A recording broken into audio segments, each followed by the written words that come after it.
welcome back to Chasing Common Ground. Now, I have a special guest today. Mr. Adam Badger is joining the show for the first time. I bring a lot of return guests, but he is someone that I have enjoyed connecting with over the last month or two.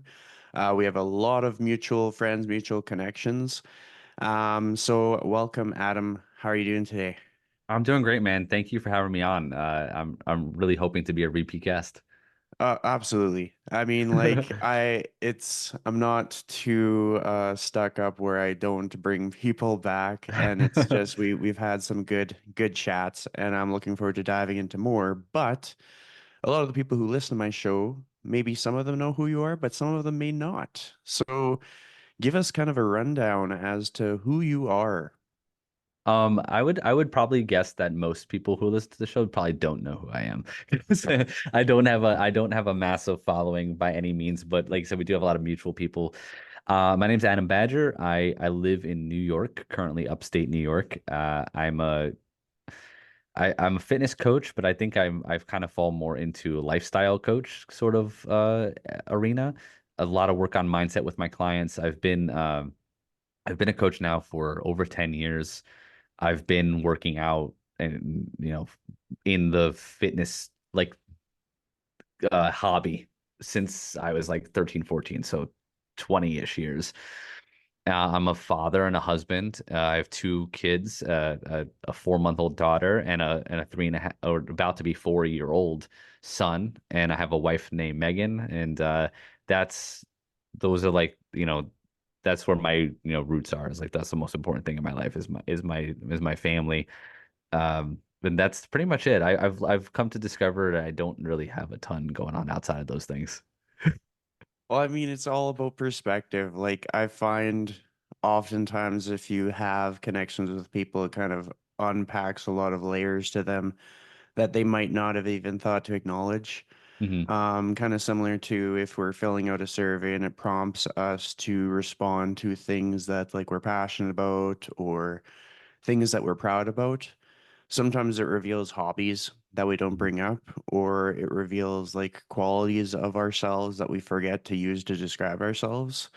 One thing I'm notorious for on this podcast is bouncing around and asking random questions. And my first bounce around random question for you is back when you were 13 years old, I think you had mentioned that's when you had first kind of delved into fitness and stuff like that. Did you have any role models at that time in your life? Like in my personal life or just in general, like, celebrities and things like that.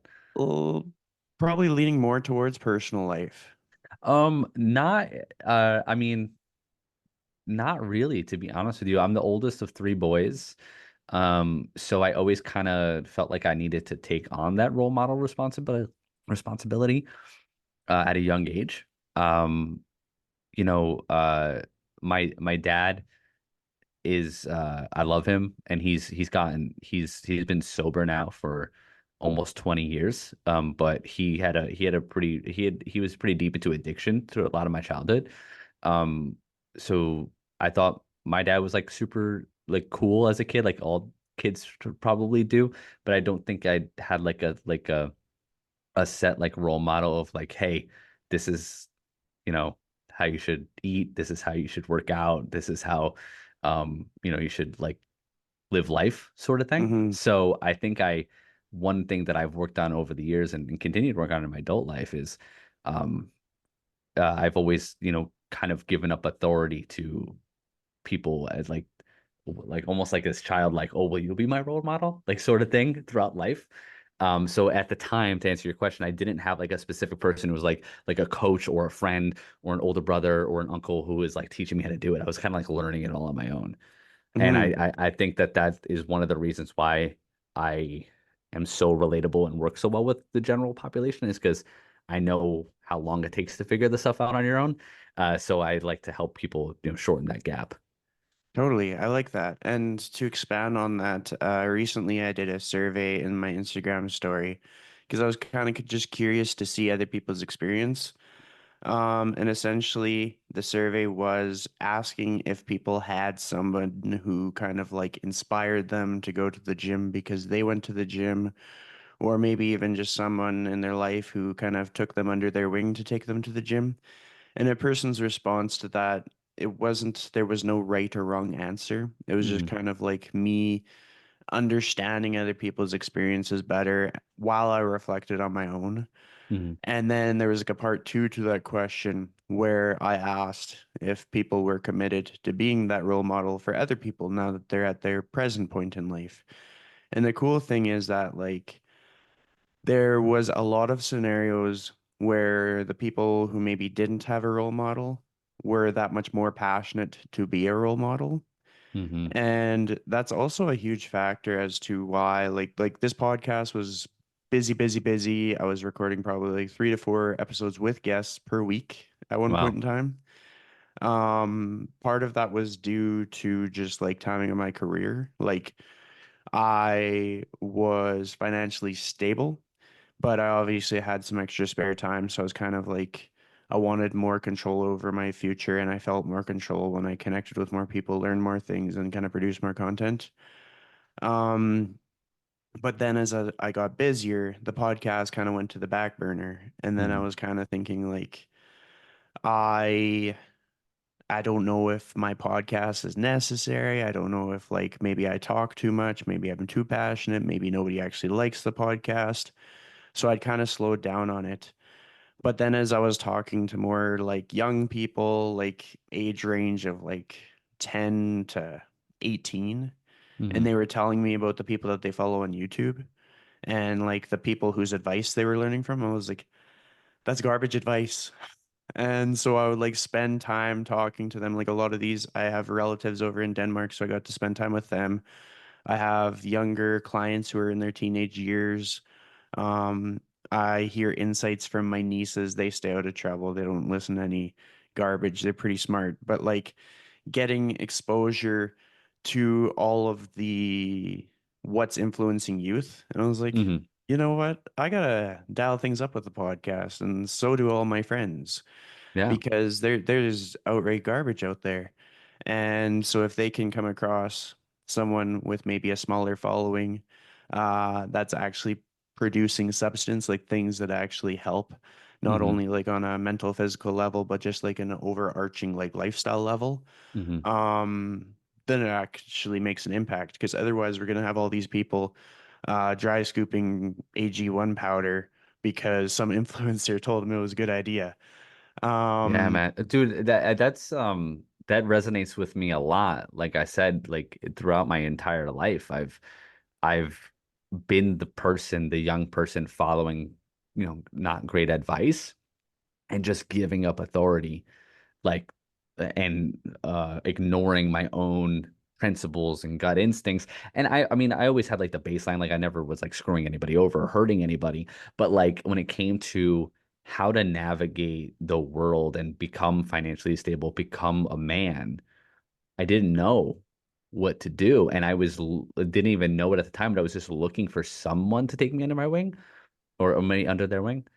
So I would just give up authority. And I mean, this is like, I'm talking about like, embarrassingly or not, like even into my, I'm in my mid 30s, into my early 30s, and even like, I still catch myself. My gut reaction is like, if someone's got something more than I do in an area that I care about, I ignore any, logic around this is social media. Like they're just presenting a thing, they're trying to sell you something, and I just give up authority. It's like my natural instinct to be like, you probably know more than me. I should listen to you. And then but as I've gotten older and I've built my own filter system, I'm able to like, control that. But it was a specifically apparent in anything business or financial related because I didn't grow up around financial stability or around any like, you know, I'm not even talking about like money. I'm talking about like, I didn't even grow up around like middle class money. I was like lower than that. So it was like, it was always a source of stress. So I'm like, someone's got to know the answer to this. And then I would just take advice from people. Like it wouldn't matter if I hired a business mentor and they were burning through their second marriage and didn't see their kids and were, snorting coke. I was like, yeah, but you got more money than me. You probably can help me. Right. I was ignoring all that stuff. And I think probably people do that with their fitness advice is like they're looking at someone who maybe doesn't have any of the core beliefs or core values or core principles that they do, but because they're in shape, they must have the answer. They must do it. Oh, they had 1 million followers. They've got to know what they're talking about, right? Hmm. And guys like me who have a smaller following and are like before I got on this, I had two back-to-back phone calls before I got on this call with people who are in a group challenge that I'm doing, and I talked to each of them for 45 to 60 minutes just trying to help them. The person with the 1 million followers isn't doing that, right? They're not. And not to say that I'm better or worse. It's just like there's just this massive I'm just saying I agree with your point. Like it is important for guys like us to put out content and to put out this messaging because if someone finds it and is willing to give up a little bit of authority and in hopes that we have the answer, we at least know that we're putting our best foot forward and we're giving them like good quality information and genuinely trying to help. Absolutely. And I mean, even just having faith in ourselves, like everybody that achieved some level of success had to believe in themselves to a great deal, whether that was the right thing to do or not. Like there's a lot of people who may not quite understand a concept, but they believe in themselves. Hmm. And so they'll push that concept. But then there's a lot of people who have had to go through the ups and downs, the failures, the triumphs, and then they've solidified a concept. And because of that experience, they believe in themselves and then they grow. And a lot of the difference between people who grow either through like social credibility or through just like momentum in general, it's self-belief, Hmm. for better or for worse. Like confidence is such a huge variable in a person's progress. Now, there's one thing that you got me thinking about, and I'll provide my own examples first, but this is with regards to the filter that you run things through when you're kind of deciding on people to work with or directions to go. And my filter that I've learned is I am very observant in how people treat people who aren't me. Hmm. Because like a person's first instinct might be like, how does this person treat me? And Hmm. in that moment, there might be like a transaction that's about to take place. But I like to pay attention to how did that person treat the person that they worked with before me? Or how does that person treat people who do not pay them money?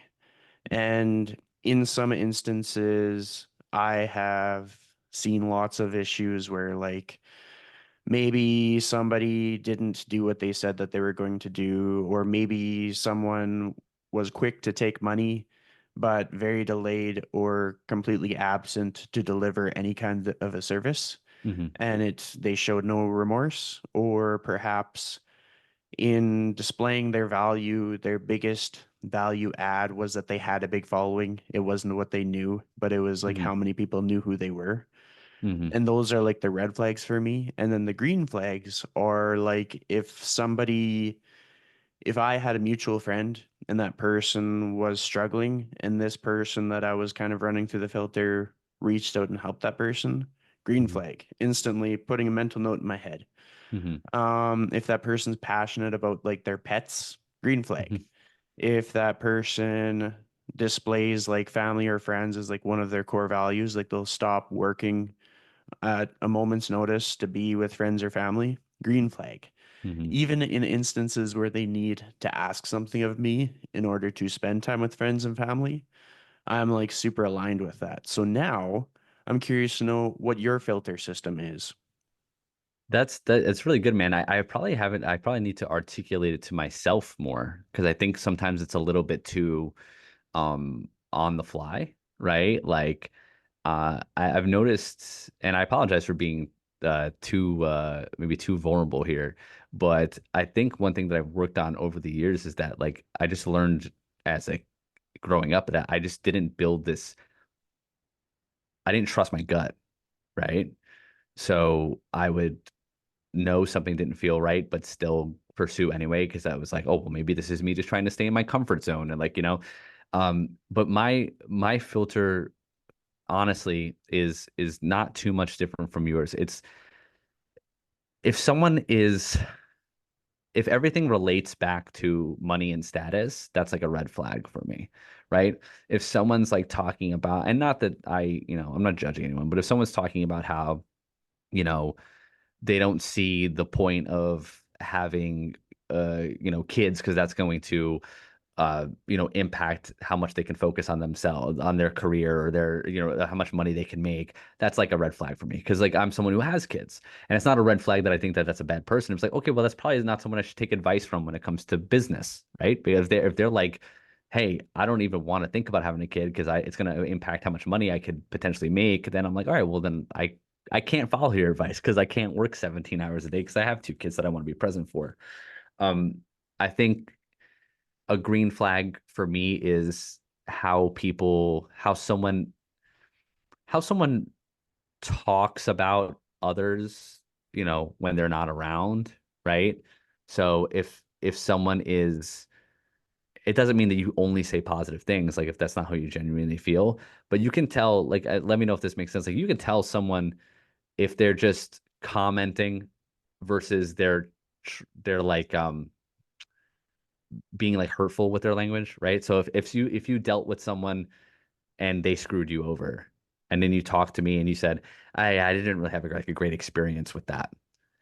That's different than going, that person's an asshole, and like that person's like the worst, and like trying to like basically burn them down. It's like that those things are red flags to me too. I think another green flag is how someone if someone is in a relationship, how they talk about like their spouse or partner when they're not around. If they're always complaining, they're always, deprecating that person. They don't really like ever stand up for that person behind their back. If I'm with a group of, men and all they're doing is checking out other girls and they're all in relationships, like that's a red flag for me. Like that doesn't align with me. Things like that. So I know this is Like kind of that. random. I like that. It's there's a lot of things that I'd be very much in alignment with that. Um, I'll even share a story. Like there was one time that I went on a trip to Hawaii with a few friends. I've done a few trips there, and on this one, instead of sleeping on the beach like we had done the prior two times, this one we stayed in an Airbnb. Hmm. The funny thing with this Airbnb is it was like a kind of like converted hotel. So it used to be a hotel and now is almost like a condominium building. And the elevator, the buttons were kind of like the actual button surface was broken, so it was just Hmm. like the metal contact point. Hmm. And so you'd have to use like a key to complete the circuit because the key was metal. Hmm. But you'd have to use a key holding onto your shirt, holding onto the key, or a key with like a rubber handle. So you Otherwise, didn't get you'd get electrocuted? shocked. Yeah. Like so it was quite the system. So we'd all be like holding our shirt, holding the key, pressing the button so we could go up a floor. And if it didn't work, we had to get out and go up the stairs. Uh-huh. And we had gone out for lunch at one point, and we came across a pilot and his flight crew. Hmm. And so it was like a male and a couple females. And then the pilot and the flight attendant were talking about their spouses at home. And then all of a sudden, like, they just start making out. And then they go off to the bar and they're just like, it's clear that they're having an affair. Hmm. And I was like so triggered by that that I like Hmm. shut down. Like, I wouldn't even talk to my friends. And Yeah. like one of my friends was like, well, one of my friends was like, yeah, that's Chris. He is pretty loyal. He doesn't like seeing people not be loyal. And then the other friend was like, what is going on with you? I'm like, how are you not bothered by this? Like, how does this not like drive you nuts? And then it was in that moment that I realized that like my traits have a huge influence on how I react to the world around me. Yeah. And also just like who I place around me. Like there's a lot of people who are equally loyal that are in my world. Hmm. And I tend to like if I just am myself on the internet, the people who reach out to me through Instagram are extremely loyal.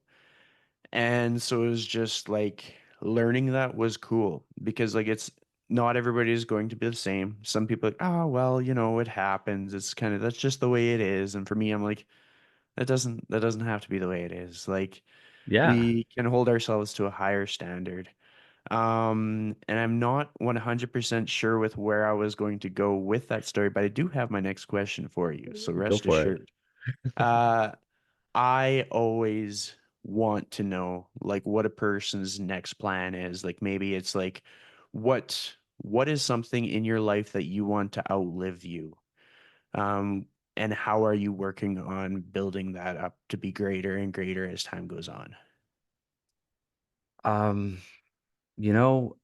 I was thinking about it's funny that you asked me that because I just had this thought pop into my head uh yesterday. And I genuinely like all I really want is good quality memories like with my wife and kids. Like I want if my son or my daughter are adults and someone says you're just like your dad, I want that to be a compliment. I don't want them to go, ugh, I'm just like my dad, right? That's really it, man. Like it makes me emotional thinking about it because I've spent so much bandwidth and so much energy trying to figure out how I can like live up to my potential in life. And a lot of times that's come at the expense of being around people who genuinely bring me joy and giving my best self to the people who I care about the most. And it's because of that like inner child that like didn't feel like they mattered. So I'm trying, my whole life has been 30 something years of trying to prove that I'm special because I didn't feel special as a kid. And that's come at the expense of maintaining friendships. That's come at the expense of being the best boyfriend, being the best husband, being the best dad. And again, never in senses where I was doing things that were disloyal. I was always just like justifying not being emotionally present because you don't understand I'm trying to do this thing, right? Like, oh, my wife doesn't understand because I'm providing for the whole family. She doesn't understand that I need to like be focused on work all day.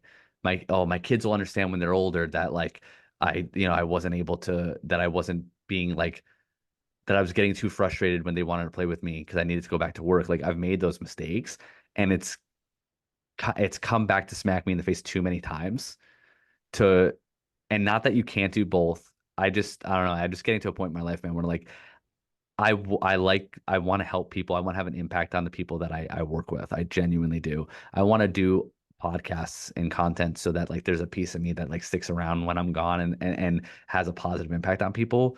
But I just I really just want like when my kids are older that they want to hang out with me. And I want Hmm. to still be married to my wife in 40 years, right? That's what I Hmm. want. And I think that really that's all that matters to me because I don't think if I create a product or a business that lives on past me, I don't necessarily think that that is gonna matter. Yeah. Yeah. Yeah. And I mean, even in my own journey, sometimes I'll think, oh, well, like I don't have anything going on. I can just work, work, work. Like with regards to like I'm not dating anybody. I don't have any dependents, no kids to look after, no dog.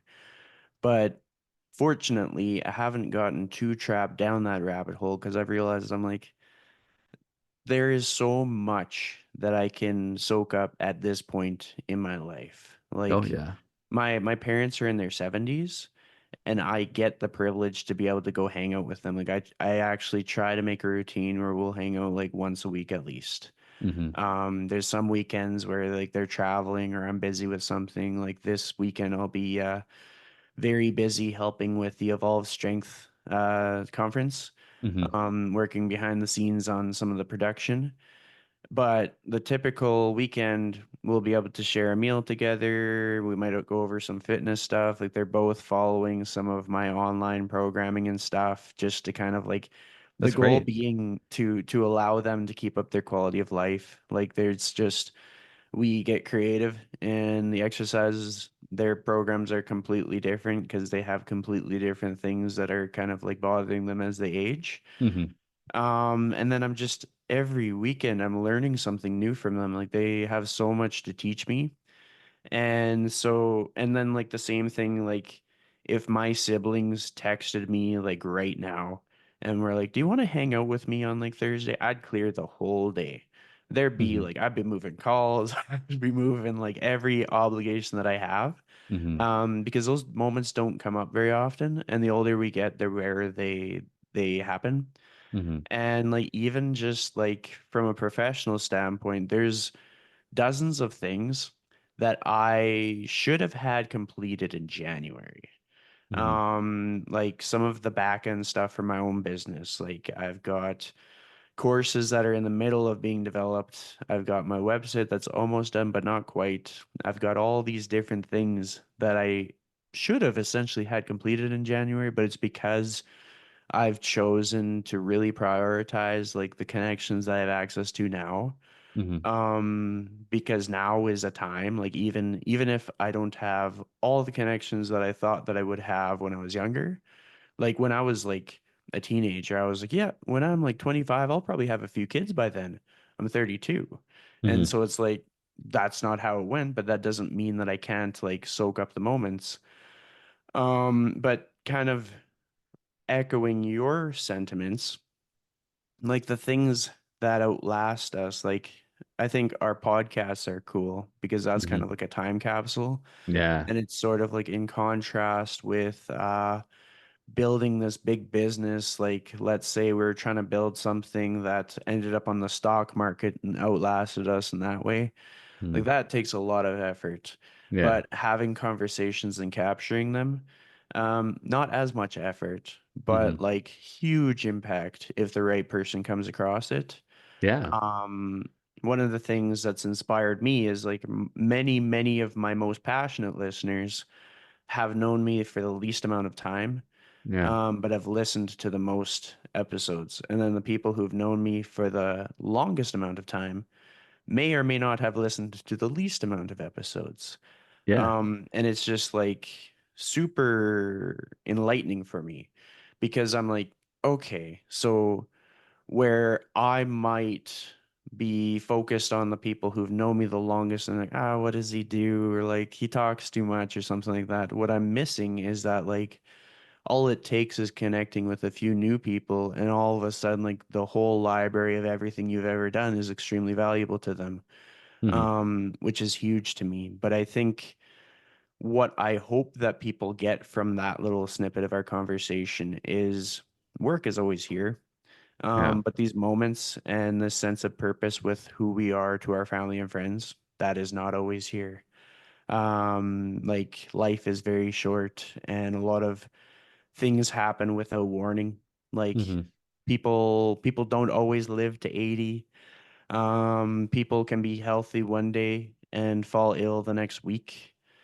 And if we forgot to schedule and prioritize things, we will just miss out. There's no rewind button, there's no try again. When it's game over, it's just done. And so like that's why I like to do kind of like the non-fitness part of the things because then Oh, it dude, doesn't. I'm so into the non-fitness part of the things. Like Yeah. I think um one thing you said was that like, hey, if you're one of your siblings said, hey, you want to hang out tomorrow, you would clear your whole schedule. And I was like, man, yeah, like I don't do that. Like I need to get better. Like I think if my wife asked me to do something tomorrow, I would be hesitant to cancel my schedule. Right? If my kid asked me to do something tomorrow, I would get anxiety about needing to like reschedule calls.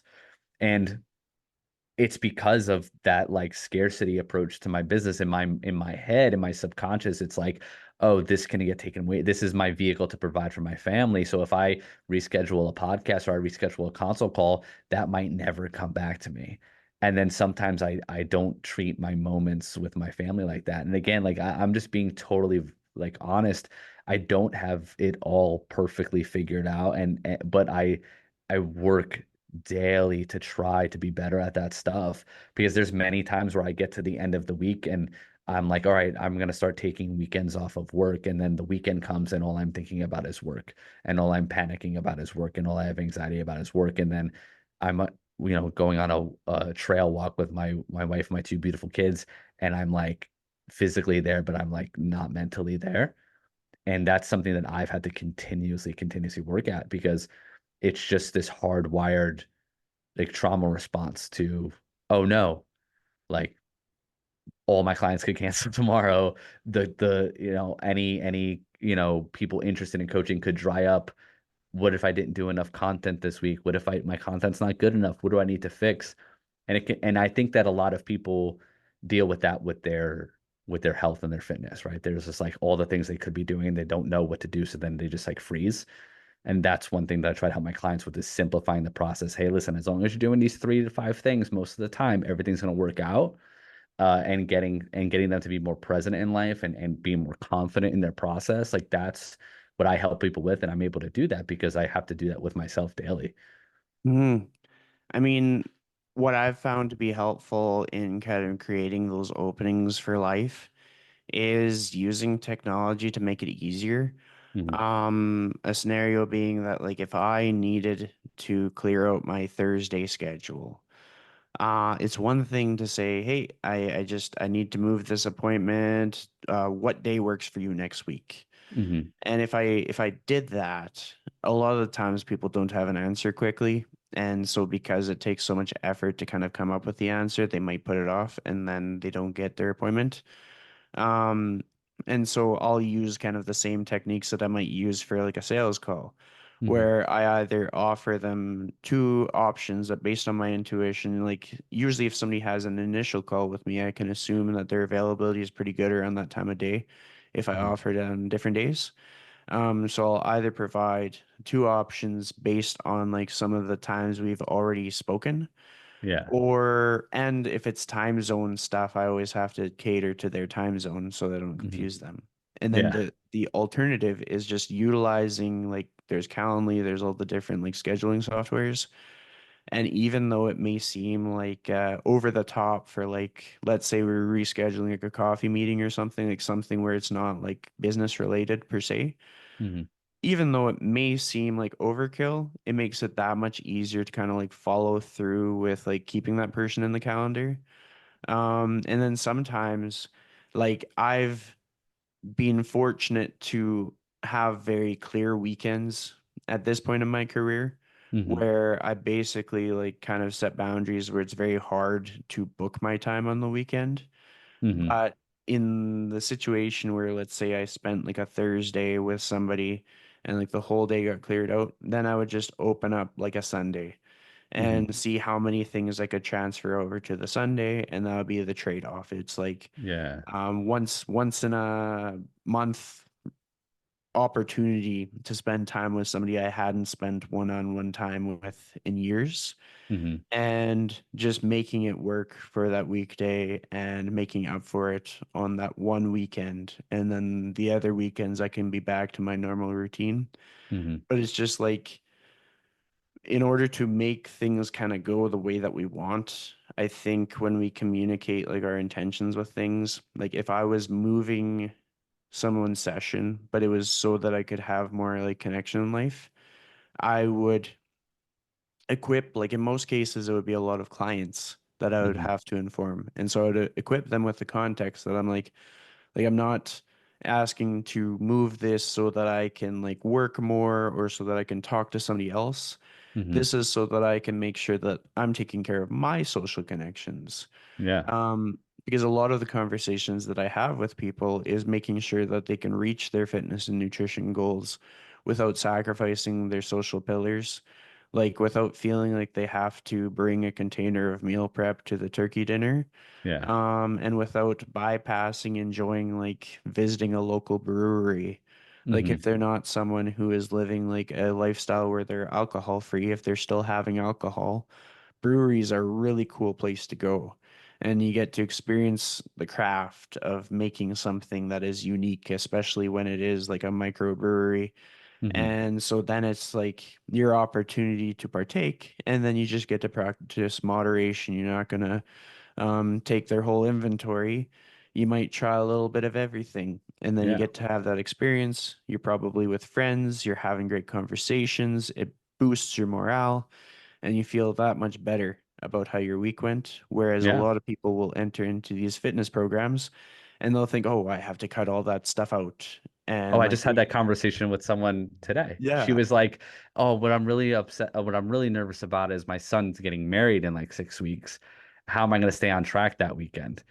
And I said to her, I said, how many times do you think your son's gonna get married in his life? And she's like, I'm like, hopefully one, right? Yeah. Worst case scenario, two or three, right? And like that doesn't matter. You shouldn't be on track those days. Like you shouldn't be. Like you could go off track 100 times a year. It's the other 265 days that actually make the difference. And again, this is advice that I know maybe I sound like a like a downer when I'm talking about some of the stuff, but it's just because I've dealt with those things in my own life in my own way with business with stuff to realize like, hey, like when you said, hey, work is always gonna be there, it's like my natural instinct is like, well, it may not be. Like it might not be, right? It's but I've been on my own. I've had my own business for 6.5 years, right? So it's like at some point you've got to look and go, well, it's lasted 6.5 years and things are okay. So like Hmm. you're gonna be fine.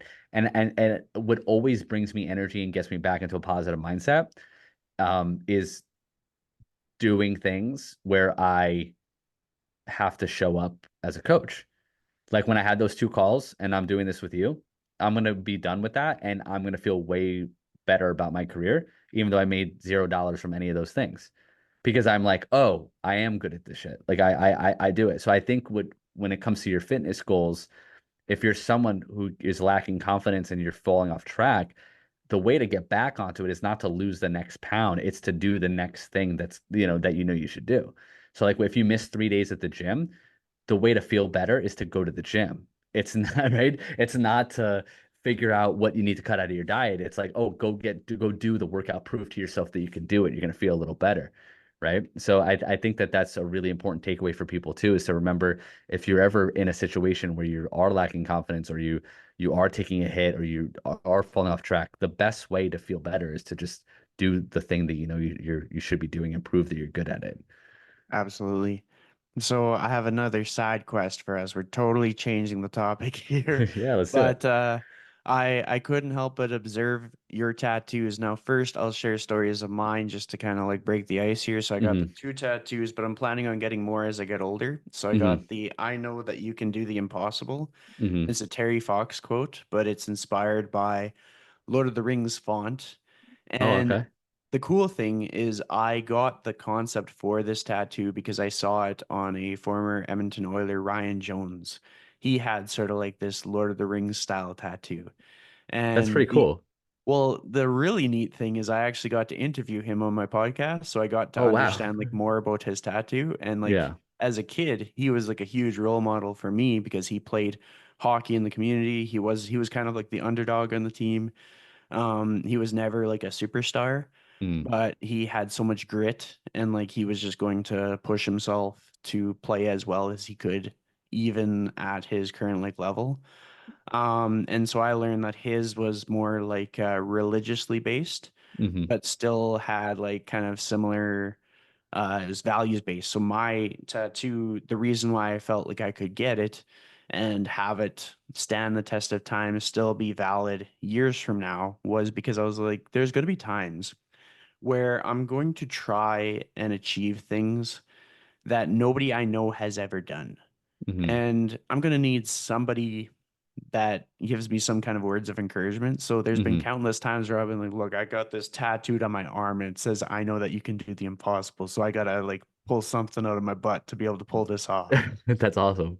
And then the next tattoo, this is a turtle with the Hawaiian Islands, and it's like stereotypical white guy goes to Hawaii and commemorates the occasion. I'm going But to Hawaii for the first time in April. So which maybe I'll get island it are to you turn. going to? Oh, what's the big one near Maui? Well, there is one island that's called the Big Island. So it might be that one. My wife kind of took care of it, so All good. No worries, bro. I think No it's worries. like I don't. She's this is like I'm guilty of this all the time. It's like I'll be like, I know I'm going to Hawaii. I know I'm paying for it, but my wife like booked it all. That's honestly, I am not in a position to judge because a lot of my best trips my friends planned. Yeah, I just yeah. got on the She'll be plane and like, followed "This is the them. hotel we're going to. These are the flights we're taking, and these are the dates." I'm like, "Okay, cool." Yeah. So the reason why I chose to get this tattoo was, and like I'm forever grateful to my friends for kind of like pushing me to go on these trips because it was at a time where I was making all these excuses. And I'll add some context to it because yesterday I was doing some filming for I do some social media stuff, in addition to the fitness stuff that I do. Hmm. So I was going to 5 different ice cream locations I to saw you film. post about that. It's a wild cycle of employment Yeah. because not only do I get paid to promote the ice cream, but then if somebody has too much ice cream, then I get paid to help them eat ice cream in moderation. Yeah. But as we were chatting, going from location to location, she realized she had known me for 10 years. Actually more than 10 years. And she was like, you know, the transformation that you've gone through, like mentally, from Hmm. like working in a warehouse to being like a fitness person is pretty dramatic. And she was Hmm. describing how it used to look like observing me coming home from work and just looking like my soul had been ripped out of me Hmm. and that I had no more energy, nothing left to give. And Hmm. then now to kind of see me doing all these different things, like I'm everywhere. And it's just like, even though it's not always sunshine and roses, there's still difficult days or days when I doubt myself. Just my whole like aura or Hmm. persona has changed. So these trips were part of that. So I went on these trips to Hawaii before I had officially changed careers, Hmm. and I had more savings prepped for that than I would have later on in fitness. Hmm. And despite that, I was making all these excuses. I was like, no, I'm not. I'm not the kind of person that just goes to Hawaii. Like I gotta have enough savings and then Hmm. some, and then I have to be like mentally ready. And like, no, you know what? Just go. And the first 2 trips we did, I would say like 80% of our stay was outdoors. And so there was many nights where I was just sleeping on the sand in a sleeping bag. And then like the second trip, we upgraded and we slept in tents. Yeah. But we would always find like the loopholes where if you bought a fishing rod, you could sleep on the beach because you were fishing, even if Oh, we nice. never caught any fish.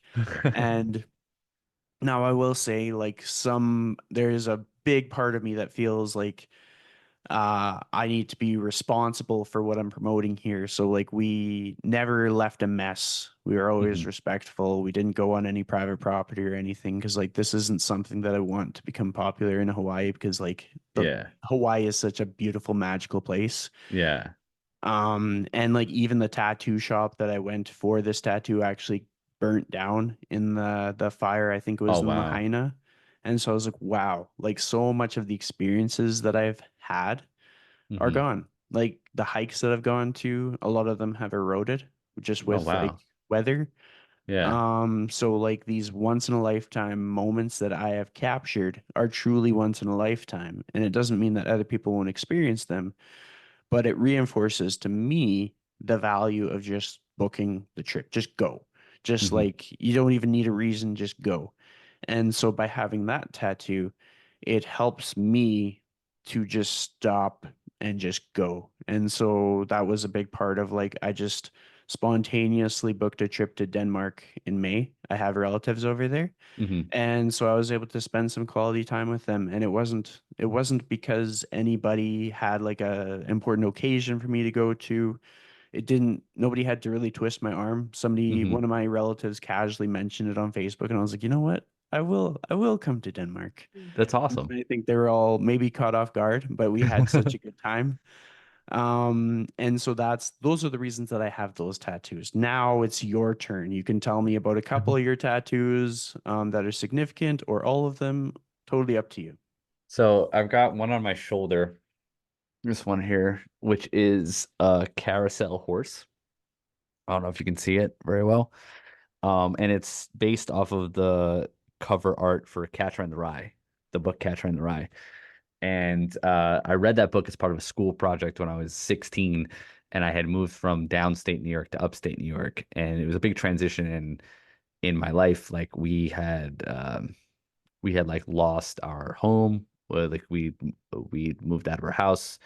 Uh, my mom and dad were splitting up. Like we moved in the middle of our junior year, so I had like just started to make friends in high school, and then had to leave all that. So I moved up here And have you read the book, The Catcher in the Nope. Rye?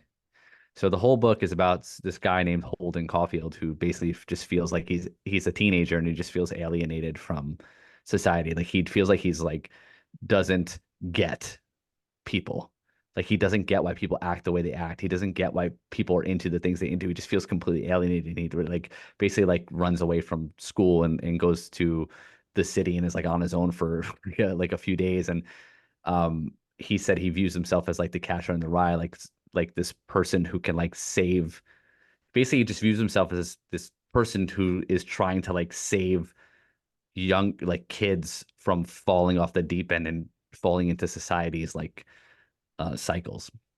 And I resonated so much with that book. And I, at the time, was like a straight A student and moved here and stopped doing schoolwork, stopped turning in assignments. And I wrote a paper on this book. And again, this is a teacher who thinks I'm just a fuck off because we used to be a straight A student. I moved here. She's like, this guy doesn't do anything. It's like I literally went from a straight A student to I remember having a 33 like for one quarter. And I had that moment of like, oh, I got to get my shit together. And I wrote a paper on this book, and the paper was you could choose different structures that you wanted to write it in. And I essentially wrote a dialogue between the main character of the book and his therapist. And keep in mind, there's no therapist in the book. So like I made up the character and wrote it, and she was like blown away by this. And I just have always had a relationship with that book, even though I've only read it once, because I just felt so connected to that character. It's that I always just feeling alienated from society. Like I don't fit in. And so that's that tattoo. I have one on this arm, which is a full sleeve, but basically the artwork is it's a gargoyle down here. But it's basically like the stone breaking off the gargoyle to reveal the monster underneath, and he's just got his head down like sad, right? And then up here is an angel kind of like flying away from the gargoyle. And it's essentially like the gargoyle is like the hard surface is broken. Like that hard, scary, when you see a gargoyle, that stone that you see, that scary, intimidating structure is broken and revealing like the sadness underneath and the angel's innocence, like loss of innocence. Um, I have one here, which is a ship on my bicep, and it comes from kind of like I don't even know what the word for it would be, but basically like a short story of a boat in the ocean. Like once it crosses the horizon and you can't see it anymore, it doesn't mean that the boat's journey is over. It just means you can't see where it's going. Um, and then I have one. This is like pretty. It's just a heart on my sleeve. So like the heart on my sleeve, and then I have one over here, which is when I came up with the idea for this, I thought it was a really unique tattoo, and then I saw like a bunch of different people who have it, so it's not very unique, but it's a pocket watch and roses, so it just reminds you to stop and smell the roses. But the pocket watch doesn't have hands on it, so it's just basically like the concept of like, time is invaluable, but it's also like meaningless. Like don't set deadlines for yourself. They have to get things done by a certain time. Just kind of like live life. And then the last one I have is it's like footprints. I don't know if you can see that, but it's footprints and there's a tree there, and it's taken from this picture that you've probably seen a thousand times and most people have, where it's like Winnie the Pooh and Piglet Yeah. walking. And the quote on it was basically like, uh, basically like even if we're apart, we're still, we're always together, sort of thing. Which is, I got that tattoo in 2015, and ironically, my daughter's name is Winnie. And we didn't name her based off of the tattoo, but it just so happened that we had a daughter this year, and her name's Elowen, and we call her Winnie. So it's just an interesting coincidence. But yeah, those are most of my tattoos. That is amazing. And like that's how many times do people truly like dive into like the meaning behind things like that? Because it allows you to get to know people on such a better level. Normally, I don't. To be honest with you, I'm just like I usually kind of brush it off because in this context it makes sense. But for most people, if they're asking you, they're kind of asking you like so what's that tattoo? And I just kind of like brush it off and go, oh, it's a long story, or I'll just say like, oh, it's this, but I won't give any meaning behind it. But yeah, I've actually haven't talked about that in a long time, so it's kind of cool to describe that.